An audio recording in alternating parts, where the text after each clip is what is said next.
Okay, old man, off you go.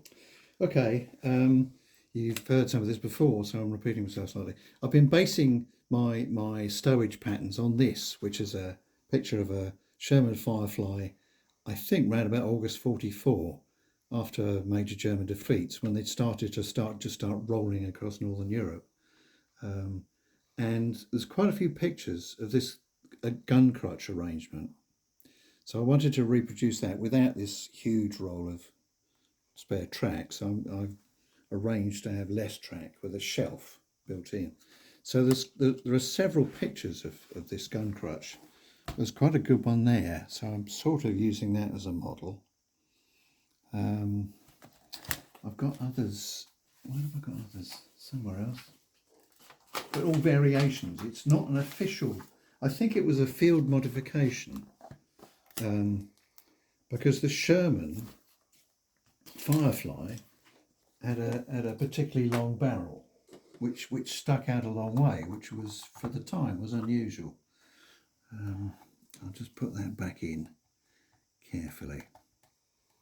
So when travelling, road travel, especially if you're trying to travel at speed, which for a tank could be, I don't know, about 15, 20 miles an hour, I suppose, unless they want to really hoof it.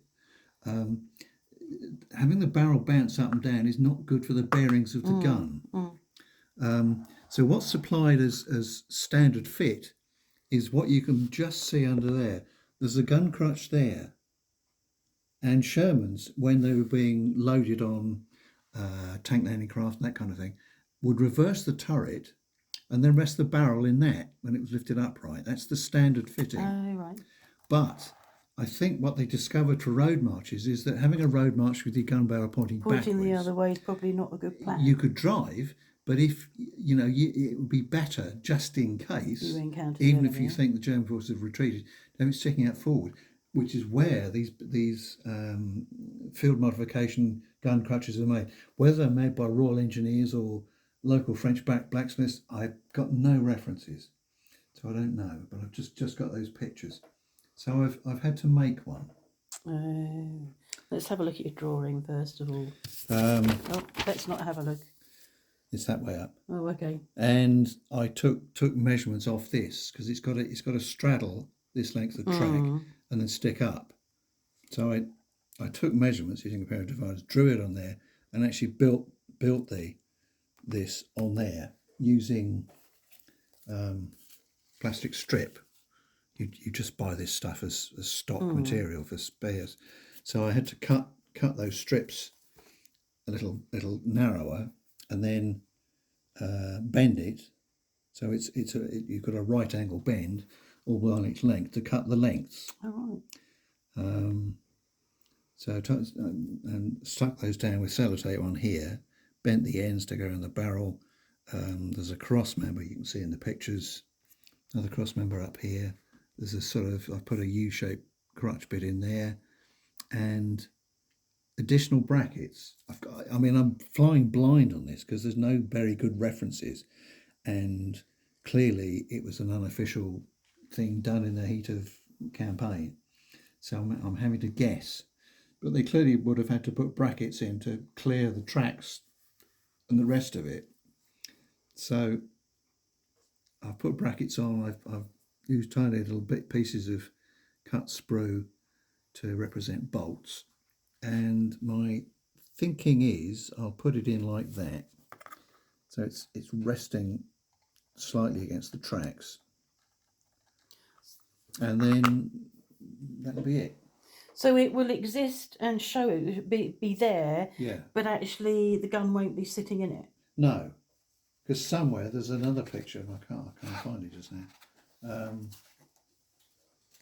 That's the original photograph that the front cover is based on.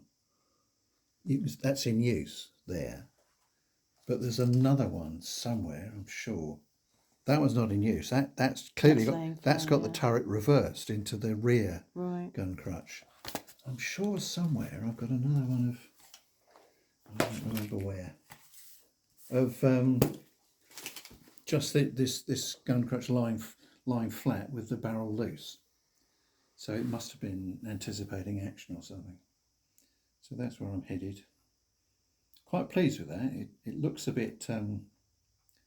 It does look ramshackle, but then I suspect the original thing would have You done. probably would have done, If wouldn't it's it? been Royal Engineers Yeah. welding it out of metal strip stock lumps, it would have been a bit ramshackle and quickly done. You know, practical rather than pretty sort of thing. So It's taking a long time, this, isn't it? I it know is. you've had a gap. Yeah. But then when it looks like you're moving on, like when I did the stowage one the other day, it looks like, oh, you know, you're rattling through, and then it seems that then There's a something like pause. this comes along and you have to make something, or Yeah. And I pause before the next big step, trying to work out vaguely what to do yeah. while I, you know, surf the internet and that kind of nonsense. So what's next? Next on that, I will glue that gun crutch on eventually after I've painted it. Arrange stowage, which I've more or less got in my mind. Scatter a few more lengths of spare track up here for armour. They used to do that, added armour. It was useful against infantry anti-tank weapons, shoulder-fired things, Panzerfausts, that kind of thing. Not against 88mm anti-tank guns or 75. Because you could use that along the side, a bit of tank track, like a bit like Zimmerit, couldn't you? They often did. Yeah. They often did, but you don't see that many. In this selection, there are one or two tracks, the full length of the sides and on the front, covered in track, but it seems to be a bit of a rarity. And I think the reality is, to some degree, that the added weight wasn't that good for the transmission. General Patton, for instance, was it would be really angry because a lot of American crews would add track. Some of them would get their engineers to cut knocked out German tanks apart so they could put an extra sheet of German armour across the front. Of course, it would all add weight. Used to drive Patton crazy. Or the Americans would pile masses of sandbags on the front. Again, quite useful for infantry handheld weapons, but again added weight, made Patton furious. And the same. There were even some who would put a sort of 6-9 inch layer of concrete. Oh my goodness. They would add it down the front. The whole for the whole machine gun. But again, Patton was crazy about it. He was quite a martinet, it would seem, having watched the film. Okay. There we are. Okay. Right then. Okay. A bientôt. Okay, carry on.